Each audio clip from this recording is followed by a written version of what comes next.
I met Christ in a compelling, powerful way. I was at middle school camp, 6th grade, and at that camp in 6th grade, gave my life to Jesus Christ and knew I was supposed to be a pastor. I didn't know anything about that except the pastor that I had seen as a kid growing up, so I just knew that God was calling me to that.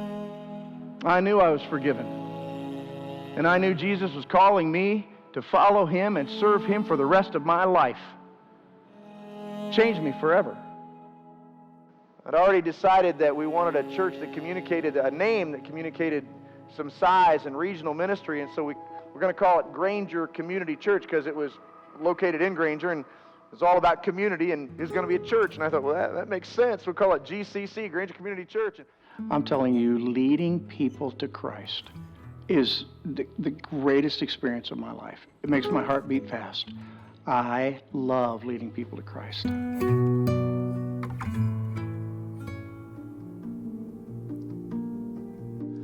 Last fall, September 2019, we took 32 people from the church to Israel. I felt great every day. We went 8 to 10, 12 miles each day of the whole trip. After a great time in Israel, we landed, and Sheila and I talked about it. We couldn't decide whether I maybe picked up something, but my stomach was weird, and so we made a doctor's appointment and went in and went back to the doctor quickly as he'd called me back, and we discovered that I had a tumor.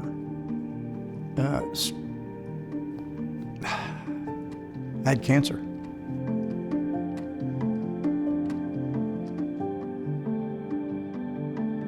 When you hear that, it seems like death is like the next step, right around the corner. And I went home and held Sheila and cried and cried and cried and cried and cried. I started the routine, the rhythm. I was like almost immediately in the hospital, and I was a mess. And everything's out of whack, so they're trying to balance all the fluids and meds and get everything right. Chemo, all of that going on, and it leveled me. And I didn't even know if I'd be alive tomorrow. Sheila and I were as close as we'd ever been, 65, looking at retirement, looking at all of the things that Sheila and I talked about for 42 years. We talked about, then we're going to go here, and we're going to walk around in the Rockies, and we're going to go to Yellowstone, and we're going to see the kids. When we walked into the storm of cancer, we didn't just lose the past. We lost a lot of our planned, dreamed future.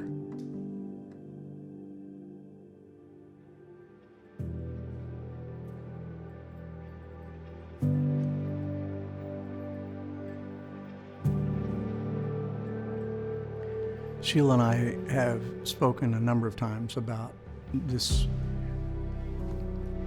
question, why me?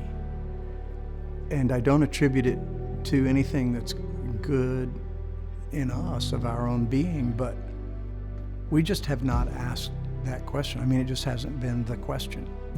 How do people make it? We've wondered about that. And we've talked about our mutual trust in God and by God's grace in each other. There are two ways that people come to a place where they can say, I'm okay. One is, I know Christ and I have known Christ, and I know death does not have the final word. It's okay in my soul. The other way is, I had no idea. I didn't know God loved me. I didn't know there was hope or rescue or a shelter or a friend in the storm and the trial. I had no idea God even knew my name. But in the suffering and the agony, someone told me about Christ. I don't mean a made-up Jesus. They told me about God revealing himself in his Son, who suffered and died so that my sin could be forgiven. And he rose from the grave, and he leads all who will follow, declaring it is well. And we will face challenges, but it's well, because Christ has defeated death and hell and the grave. And when you get that, even in suffering, what do you do? Sing.